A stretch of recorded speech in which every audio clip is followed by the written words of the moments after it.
Why are also infants to be baptized? Oh, now here's where we come to the controversy. First of all, a couple of things. We are going to look at the Bible, and it's important that we see that to baptize babies is biblical. That's ultimately why I hope to show you.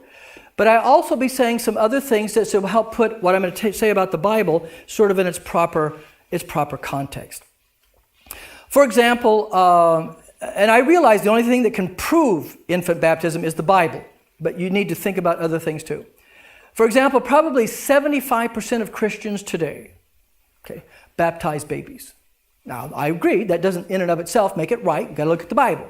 But the point is, the vast majority of Christian churches baptize infants. Now, they may do it for different reasons or have a little bit different theology. I won't dispute that. But the overwhelming majority of Christians baptize babies. The other thing that maybe you don't know too is baptizing babies has been around for a long time. Now, if you've been tracking with me every once in a while, I'll say that anything that we Lutherans or other Protestants disagree with in the Roman Catholic Church, most of those teachings that we object to, the power of the Pope, purgatory, praying to Mary, and things like that, all those things basically developed between the year 500 and 1000. Okay? In other words, generally speaking, you don't find those things in the first 500 years of the church. But you do find infant baptism. In other words, infant baptism is not a later development in the Middle Ages, 500 to 1000, like some of these other things. I'm just going to speak generically. We have references back to about 125. Jesus was crucified in 30. Referring to infant baptism. And then we have other references like in 180, 198 about references to baptism, infant baptism, things like that. There was only one person, a very famous church father, who was later declared a heretic, so that should be a red flag, who objected to infant baptism, and he wrote around 200. And he was objecting to infant baptism, which tells you if he's objecting to it in 200, already by 200 they're baptizing infants, aren't they? And his name was Tertullian. Anybody ever heard of him? Kind of a famous church father. But he finally became a heretic.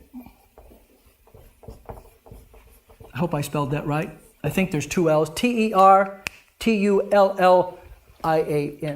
Now, I don't want to make a big deal of that. I'm just trying to give you some parameters so that you don't think, so that you put this topic of infant baptism in its proper context, that the vast majority of Christians do this, and that it has roots in early Christian literature and early church fathers.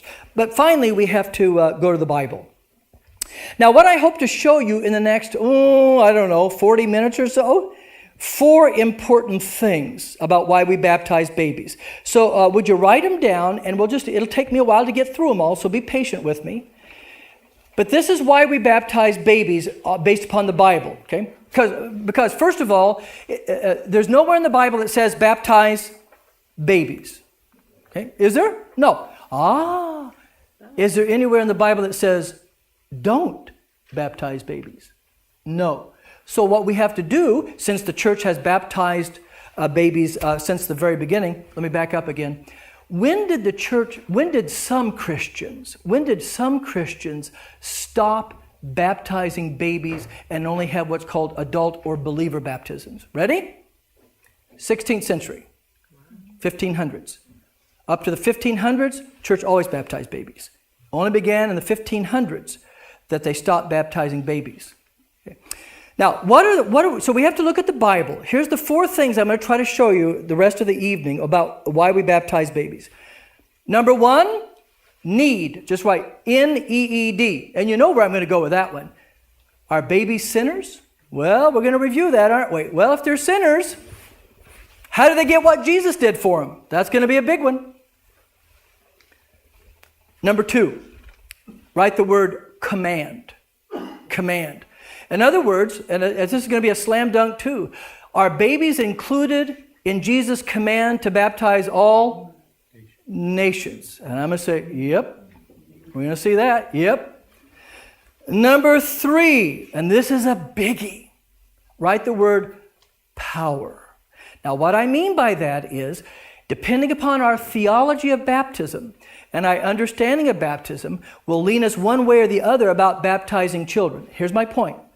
If baptism has no power, if baptism doesn't do anything, if baptism doesn't give anything, well, then why would you want to baptize babies? But if I hope to show you, baptism is a spiritual power of God, and I'll show you how it is, and baptism actually does something and gives something, well, you can see why you might want to baptize a baby then. I hope to show you that.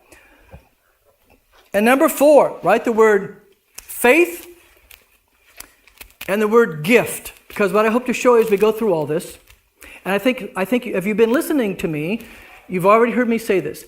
Faith is a gift given from God. Now, if that's true of a 45-year-old person who receives the gift of faith through the Word, then you're not going to be stunned to find out that God can give the gift of faith to a baby. And I'll talk about the faith of infants, because the Bible does talk about the faith of infants. Okay, we'll see that. Okay, so those are the 4 things that we're going to have to look at as we go through about baptism.